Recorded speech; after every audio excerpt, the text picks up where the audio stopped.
ચૂંટણીના જંગનો આગાજ થઈ ચૂક્યો છે અને તમામ ઉમેદવારો ચૂંટણીમાં પ્રચાર પ્રસારમાં લાગી ચૂક્યા છે। ત્યારે આજે TV9 માં નેતા બોલે છે માં વાત કરીશું એક એવા નેતાની કે જે જમીન સાથે જોડાયેલા છે। કોંગ્રેસમાંથી દાહોદના ઉમેદવાર છે બાબુભાઈ કટારા। સીધી તેમની સાથે વાત કરવાનો પ્રયત્ન કરીશું। આપ જોઈ શકો છો કે કઈ રીતે બાબુભાઈના જે તબેલો એમને બનાવ્યો છે તેમાં અમે આવ્યા છીએ અને એમને કઈ રીતે એક પ્રાણીઓ માટેનો એક શોખ છે। બાબુભાઈ, આ તબેલો એક રાજનેતાની એક અલગ ઓળખ, જનરલી સામાન્ય ચૂંટણીના સંજોગોમાં ચૂંટણીના દિવસોમાં નેતાઓ મીટિંગમાં જોવા મળતા હોય છે, આપ કાયમ સાંજનો સમય પસાર કરતા હો છો, શું ખાસ કારણ છે? કારણ છે કે હું જાતે ખેડૂત જ છું અને મને આ પશુપાલનનો શોખ છે અને ખેતીવાડી ખાતામાં હું નોકરી કરતો હતો એટલે મને વધારે આ પસંદ છે। બાબુભાઈ, આમ વાત કરવામાં આવે તો સામાન્ય રીતે આપ મૂળ ભાજપ ગોત્રના છો।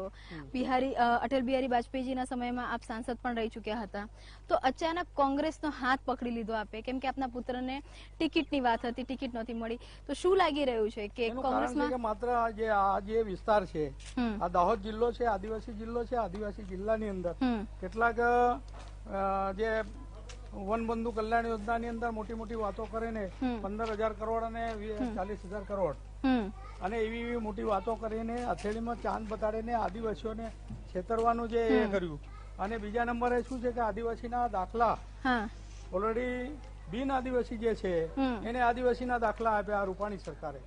અને જનસંઘ સમયથી ભાજપ સાથે જોડાયેલા હતા, આપ સાંસદ પણ રહી ચૂક્યા હતા, એ સમય ત્યાં અવાજ આપ ઉઠાવી શકતા હતા, એ સમય અવાજ નહીં ઉઠાઈ અને શું માત્ર પુત્રને ટિકિટ ના મળી એક મુદ્દો હતો બાબુભાઈ માટે?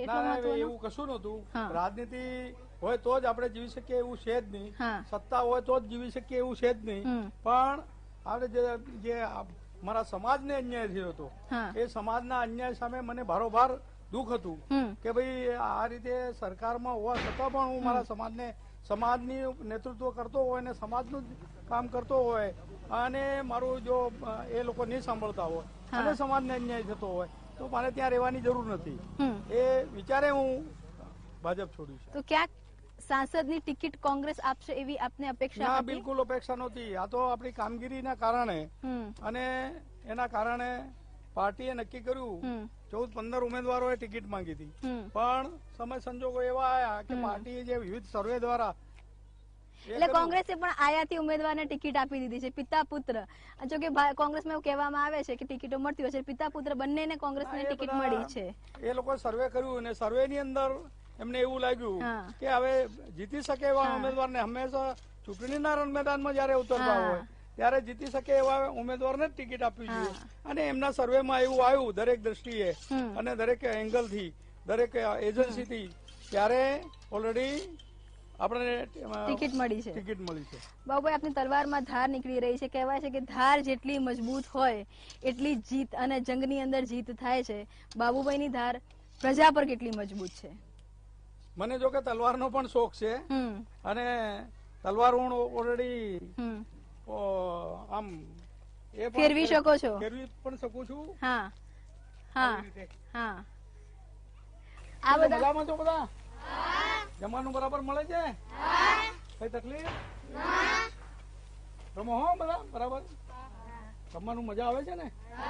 સરસ સરસ। આ બધા બાળકો આશ્રમ શાળા છે, મારા સમાજના છે અને અમે સંખ્યા કરતા વધારે બાળકો રાખીએ છીએ અને હું ખેડૂત હોવાથી મારી પાસે અનાજ પણ પૂરતું છે અને એના કારણે 2-5 ગુણ અનાજ વધારે ખાઈ જાય તો એ વાંધો નહીં, એ રીતે અમે આ સમાજની સેવામાં લાગેલા છે। બાબુભાઈ, આપની જો વાત કરવામાં આવે તો ભાજપમાં આપની સીધી ટક્કર આ વખતે જશવંત ભાભોર સાથે થવાની છે, સિટિંગ મિનિસ્ટર પણ રહ્યા છે, ત્યારે આપ આપની જીત માટે કેટલા આશ્વસ્ત છો? બેસીએ થોડુંક। એનું કારણ છે કે ચિંતા કરવાની આવશ્યકતા નથી। એનું કારણ શું છે કે સમાજને જસવંત બાબર હોય કે બાબુભાઈ કટારા હોય, કોઈ પણ હોય, પણ ઓલરેડી સમાજનું પ્રતિનિધિત્વ કરતા હોય અને સમાજ માટે જો સારું કામ કરશો તો સમાજ એને સ્વીકારશે અને સમાજનું કામ નહીં કરો તો સમાજ એને ફેંકી દેશે। આપના વર્કર્સ પણ આવી ચૂક્યા છે, પ્રચારની કેવા પ્રકારની રણનીતિ આપની રહે છે, કેવો શેડ્યુલ હોય છે? ના, શેડ્યુલ એકદમ આજથી આપણે નક્કી કરી દીધો છે। આવનારા સમયમાં 20 દિવસની અંદર બધા કાર્યકર્તા સાથે કામ કરીને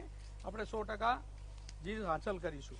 જીત માટે કેટલા આશ્વસ્ત છો આપ? આશ્વસ્ત ગયા વખતે આ લોકોએ હથેળીમાં ચાંદ બતાડીને મોટા મોટા વાયદા કરીને અને સરકારની અંદર જીએસટી, નોટબંધી અને યુવા બેરોજગારી, મહિલા સશક્તિકરણના જે મુદ્દા આપ્યા હતા એકે મુદ્દે એ લોકો સક્સેસ ગયા નથી, ફેલ ગયા છે.